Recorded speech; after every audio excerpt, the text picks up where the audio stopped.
E, na verdade, você se livra de um pouco de estresse. E, a propósito, quando as calamidades e os ataques chegarem, o espírito de profecia diz que eles atacarão as grandes cidades. Deixe-me perguntar, os aviões atingiram Laurasburg no 11 de setembro? Os aviões atingiram. Shelbyville? Não, eles atingiram Nova York. Não sei se você entendeu a mensagem. Deixe as grandes cidades. Ok, vamos entrar nisso, vamos mergulhar nisso, porque é assim que deixamos as cidades. E quando eu lhe der a resposta, eu lhe dou a resposta. Deus disse a Abraão e Ló para saírem, ou, como você diz em inglês, ou ok, você sabe do que estou falando. Eles saíram, mas não era confortável. Quero dizer, ficamos em uma cabana, em uma casa de madeira, em uma tenda, e eles chegaram a um lugar e Ló disse, eu escolho a cidade. Abraão disse, não, eu vou ficar do lado de fora. Você me segue? O que aconteceu com a família de Ló? Ele perdeu sua família. Não sei se você me ouviu. Nós deixamos as cidades em etapas. O que eu disse? Nós deixamos as cidades em etapas. E eu vou te explicar como. Vou lhe dar os 3 estágios, um por um. Primeiro, deixe-me lhe dar algumas citações. Fora das cidades. Esta é a mensagem que o Senhor me deu. Terremotos virão, inundações virão, incêndios virão, ataques virão. 11 de setembro virá. Estabeleçam-se. Não se estabeleça nas cidades onde o inimigo é servido de todas as maneiras, onde Deus é esquecido. Devemos fazer planos para advertir as cidades e viver fora delas, onde nossos filhos estão protegidos da influência da cidade. Vida no campo, página 31. Ouça, mais uma coisa. O tempo está próximo em que a grande cidade será visitada por juízos. Em pouco tempo, esta cidade será terrivelmente abalada. Pessoal, você pode não gostar, mas essa não é a minha mensagem. Faça planos diferentes. Saia das cidades. Se você quiser sair das cidades, quando a crise chegar, você não poderá vender sua casa. Venda-a agora e mude-se. Eu não sei. Sei que você não gosta, mas, ei, me demita. Quando os sinais de Mateus 24 acontecerem e se tornarem mais frequentes e intensos, é hora de sair das grandes cidades. Quando os sinais de Mateus 24 se tornam flagrantes e intensos, é hora de deixar as grandes cidades. Eles estão acontecendo hoje.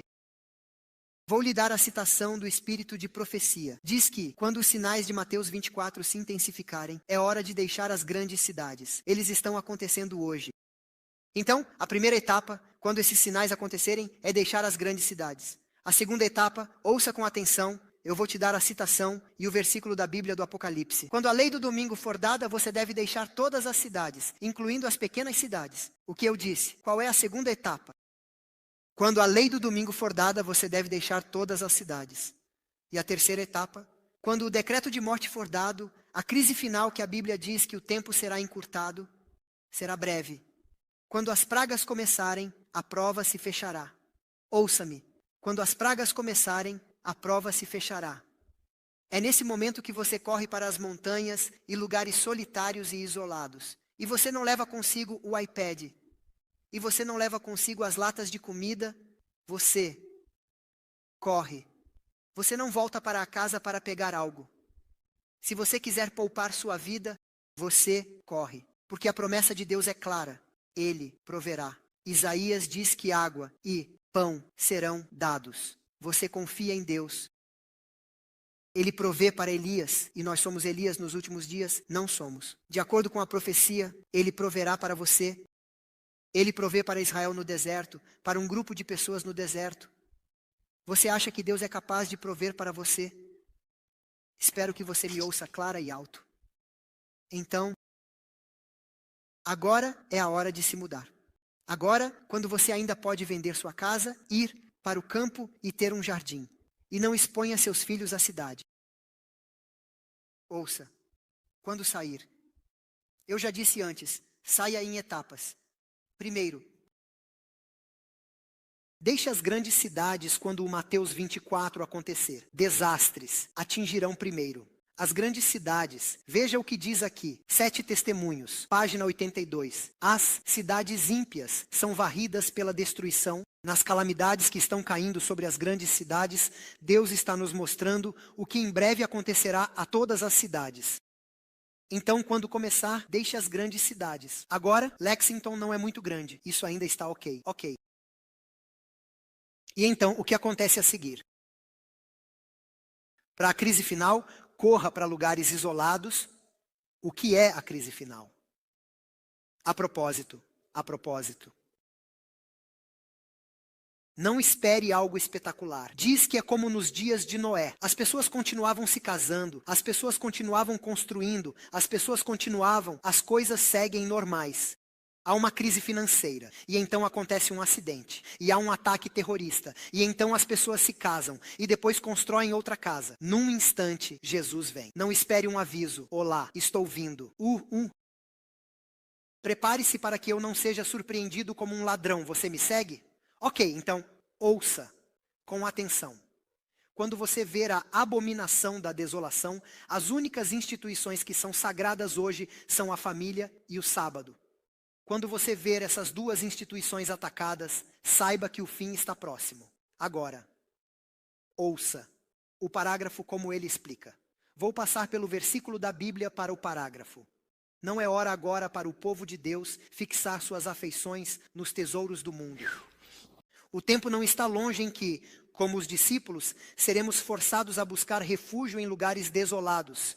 Assim como o cerco de Jerusalém pelos romanos foi o sinal. Para a fuga, isso significa não pegar o avião, isso significa correr.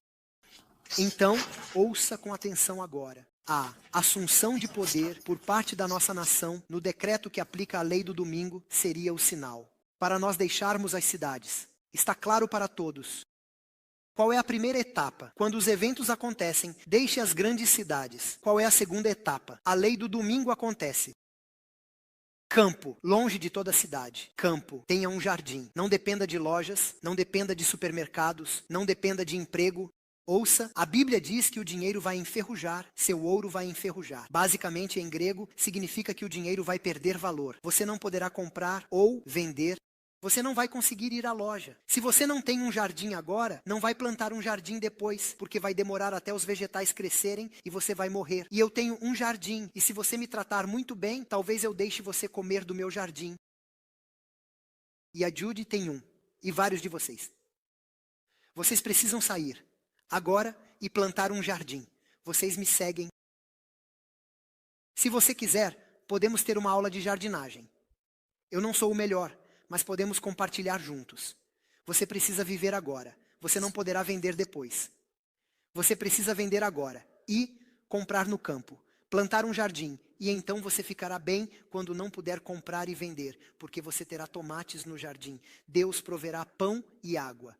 A propósito, Isaías 33, versículo 16, é o que diz. Agora ouça com atenção. Ouça com atenção. Para aqueles que obedecem a Deus, assim como ele protegeu Elias, ele também os protegerá e proverá alimento para eles. Apesar de haver seca no país, Elias tinha água e comida. Quando isso vai acontecer, a crise final, a última fase em que você precisa correr, quando o período de graça se fecha e o decreto de morte é dado. Você me entende? Eu não sei se você me ouviu, deixe-me dar um exemplo. Quando Ló fugiu de Sodoma, o que aconteceu com Sodoma? Depois que ele saiu, fogo. Quando a probation se fecha, você corre. O que acontece com os lugares depois que você corre? Pragas. De acordo com Apocalipse 16. Você realmente quer correr? Espero que você. Eu não tenho muito tempo para explicar. Espero que você me ouça. Então, ouça com atenção. Tempos difíceis estão diante de nós. Os juízos de Deus estão na terra. As calamidades seguem em rápida sucessão. Em breve, Deus se levantará em favor de seu povo e os protegerá. Ele os envolverá em seus braços e os protegerá de todo o mal. Esta é a promessa de Deus. Quando as pessoas sofrerem com pragas, não tenham medo. Para correr, porque assim como Deus protegeu Israel das pragas, assim Deus protegeu, você me segue. Elias, Deus cumprirá sua palavra. Ele é fiel. Ele é fiel. O Senhor me mostrou em uma visão, repetidamente, que isso é contrário à Bíblia. Oh, eu amo isso. Alguém me perguntou. Devemos comprar mantimentos e guardá-los em uma despensa para esse momento. Você pode mantê-los na despensa por enquanto, mas quando você correr, não vai levá-los com você. Pessoal, e se eu construir uma caverna no chão? E correr para lá e ir até eles? Escute o que diz aqui. É contrário à Bíblia fazer provisões para os nossos em tempos de crise. Se os santos tiverem comida estocada, no tempo de dificuldade, essa comida será tomada por mãos violentas. As pessoas virão atrás de você e pegarão sua comida porque não terão comida. Você realmente não quer isso. As pessoas vão te atacar, perder a cabeça e te matar por causa daquela comida. Vai ser uma loucura. Quando as pessoas estão com fome, elas se tornam como bestas. Eu vi isso na Iugoslávia durante a guerra. Eles se matavam por comida. Você não quer se expor. Você precisa viver pela fé. E se você não aprender a fé hoje, não conseguirá depois. Então ouça.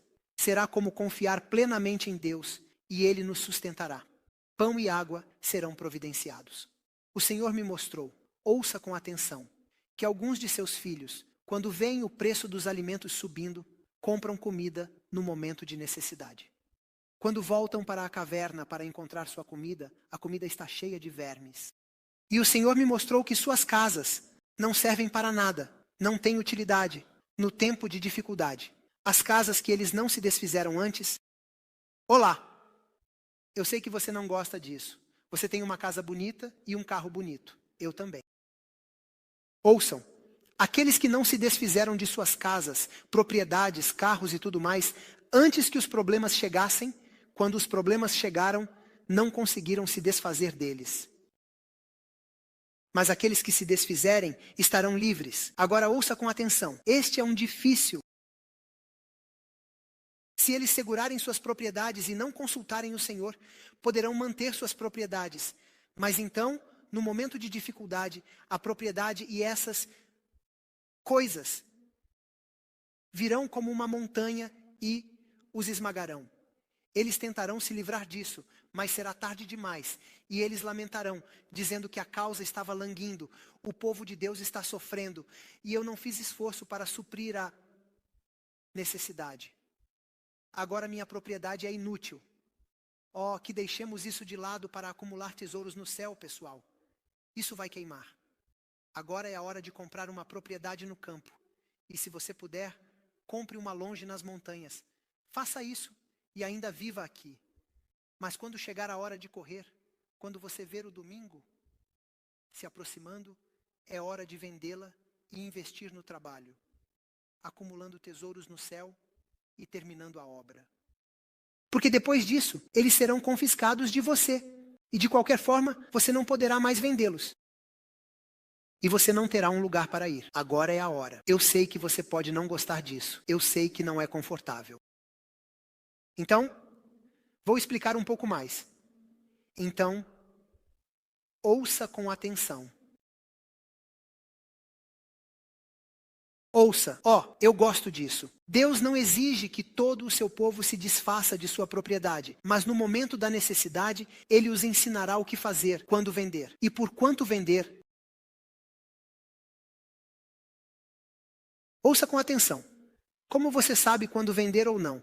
Quando e onde comprar e para onde se mudar? Como você sabe? Ouça, muito simples. Quem disse para você sair, saia, meu povo. Quem disse quando você vê o sinal, os exércitos saem de Jerusalém? Quem disse para você fazer isso? Pastor Goya ou Jesus? Bem, se Jesus te chamou para fazer isso, você não acha que se você pedir a Ele, Senhor, eu quero obedecer, você me ajudaria? Você não acha que Ele vai te dar conselhos? Eu tenho um parágrafo a seguir que diz que se o seu povo orar, ele lhes mostrará como fazer isso. Ele abrirá as janelas para eles. Quando você colocar isso em oração diante do Senhor e disser: Senhor, eu quero ser obediente, eu quero obedecer, eu só não sei quando, não sei onde, não sei como, não sei o que fazer. Você poderia, por favor, me deixar saber? E eu prometo que obedecerei. Quando você faz isso, Deus vai deixar claro, cristalino para você quando, como e onde. Orem sobre isso, pessoal. E eu odeio pessoas que vão aos extremos. Eu não vou me mudar. Eu fico aqui. Eles se expõem e expõem seus filhos. E as pessoas que dizem, eu me mudo agora e vou tão longe e não quero ver ninguém. Quero ter uma vida pacífica. Elas são egoístas. Devemos ser faróis. Você sabe o que é um farol? Fora da cidade, perto da cidade. Você sabe o que isso significa? Não se mova para o topo da montanha agora. Você vai para a fase número 3, quando a prova se fecha e o decreto de morte é dado. Quando eles começarem a perseguir, é quando você corre para as montanhas. Neste momento, é a fase 1. Mateus 24 acontecendo. Neste momento, você deve sair das grandes cidades. E a orientação diz claramente, perto da cidade. O que significa perto da cidade? Há uma distância que se pode dirigir para que você possa salvar as cidades. Porque Deus tem pessoas que Ele ama na cidade. Você me acompanha? Você deve viver fora e trabalhar na cidade. Não deixe a cidade trabalhar você. Você é a cidade. Não deixe a cidade trabalhar você. Então, deixe-me dar a citação. Enquanto Deus me der poder para falar a todas as pessoas, continuarei a convocá-las a deixar as cidades e conseguir casas no campo. Cristo está à porta. Não considere uma privação quando for chamado a deixar as cidades. Os crentes que agora vivem nas cidades, em breve terão que se mudar para o campo para proteger seus filhos. Não era propósito de Deus que as pessoas ficassem aglomeradas nas cidades. Ele as colocou nos jardins. Vou seguir em frente. Existem 2 extremos, pessoal. Aqueles que ficam e se expõem à perseguição e à má influência. E aqueles que se afastam e estão longe de qualquer pessoa são egoístas. E eles não salvam ninguém. Eles só querem salvar a si mesmos. Egoísmo. Isso não é o caráter de Jesus. Deve haver um equilíbrio entre os dois. Qual é o equilíbrio? Ouça com atenção. Existem muitas cidades que ainda precisam ser trabalhadas. Em cada cidade, Deus quer um memorial para Ele. O que é um memorial? É uma igreja. Os anjos do céu estão esperando para que entremos nessas cidades e testemunhemos para as cidades. Porque Deus tem pessoas. Ele diz que a colheita é grande. Ele quer que salvemos a cidade. Muitos na cidade ainda estão sem luz. Aqueles que optam por tocar a trombeta da última mensagem sentirão um profundo arrependimento. Minha mensagem diz que as empresas devem ser organizadas. Procurem locais para reuniões. Há milhões que precisam ouvir a mensagem. No entanto, ouça. Chegou a hora em que Deus abrirá o caminho para que as famílias se mudem para o campo. Você vê, a questão é uma espécie de, como chamá-la, um conflito entre as 2 mensagens. Trabalhar na cidade, sair da cidade, Cristo está à porta. Não considere a privação de deixar a cidade. Agora escute, saia das cidades. Muitos vão implorar para permanecer nas cidades, mas chegará o tempo em que eu desejo, quero pular. Vamos pular. Não é a vontade de Deus que as pessoas se estabeleçam nas cidades. Seus filhos devem ser poupados. Escute. O Senhor deseja que seu povo saia. Eu tenho uma citação em algum lugar onde diz, não consigo encontrá-la agora. Talvez eu tenha passado para sair. No entanto, venha e faça evangelismo nas cidades. Basicamente, viva fora, mas trabalhe na cidade. Você me entende? Vou te dar a citação depois que eu terminar. Portanto, devemos sair, mas ainda alcançar as cidades. Deve haver um equilíbrio entre os 2. Ore sobre isso e Deus o guiará. Ouçam, tudo o que aquela família fez em Sodoma poderia ter sido feito se vivessem a uma certa distância da cidade. Está claro? Eu encontrei a citação. O Senhor me mostrou que devemos trabalhar na cidade a partir de centros externos. As instituições devem estar do lado de fora. É importante que vivamos fora. Para alertar a cidade, mas ao mesmo tempo, no final do parágrafo, viver onde possamos proteger nossos filhos da cidade. Está claro? Agora é a hora, pessoal. Jesus está voltando. Vamos terminar, Jesus está voltando. A propósito, há 2 vindas de Jesus e 2 vindas do Espírito Santo. Espero você soubesse disso. Para a primeira vinda, o Espírito Santo veio para poder começar a obra. Para a segunda vinda, o Espírito Santo viria como a chuva serôdia para poder terminar a obra. Então, pessoal, é hora de orar pelo Espírito Santo. É hora de orar pelas pessoas. É hora de servir. É hora de vender suas casas e comprar propriedades fora, tipo aqueles que vivem em Nicholasville e Versalhes, fora da cidade. Eu não sei, pergunte a Deus. Ele pode te dizer para ir para eu não sei onde, Lawrenceburg, eu não sei. Mas é hora de orar por isso. É hora de orar por um avivamento. É hora de se preparar. E se não fizermos isso, alguém mais fará e você se arrependerá. Jesus está voltando em nossa vida. Jesus está voltando em breve. Jesus está voltando. Eu li sobre algumas pessoas que começaram a pregar o quê? Às vezes nós não pregamos. Na América do Sul, na Bolívia, um dos pastores foi convidado para falar com 250 pastores batistas. Todos os pastores daquele país estavam em uma reunião de sua união. E ele foi convidado para falar. E ele disse sobre o que eu devo falar. E eles disseram sobre o que Deus o inspirar. E ele falou sobre a segunda vinda. Ele contou tudo a eles. E depois que ele terminou, o presidente da igreja, a igreja batista de lá, veio até ele e disse: eu tomei uma decisão hoje, vou guardar o sábado.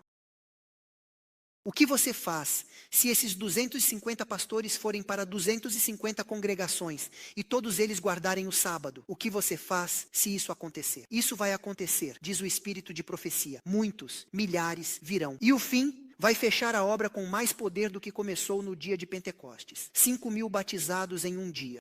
O que você faz se 5.000 pessoas vierem de Lexington? Muitos precisam de Jesus lá. O que você faz quando eles entram na igreja? Você está pronto para recebê-los? Eu duvido fortemente, porque deixe-me dar-lhe a má notícia. Quando as pessoas vêm, elas não vêm preparadas. Elas vêm como são. A igreja não é um lugar para as pessoas se tornarem santas e depois virem. A igreja é um hospital. Elas vêm doentes e depois se curam.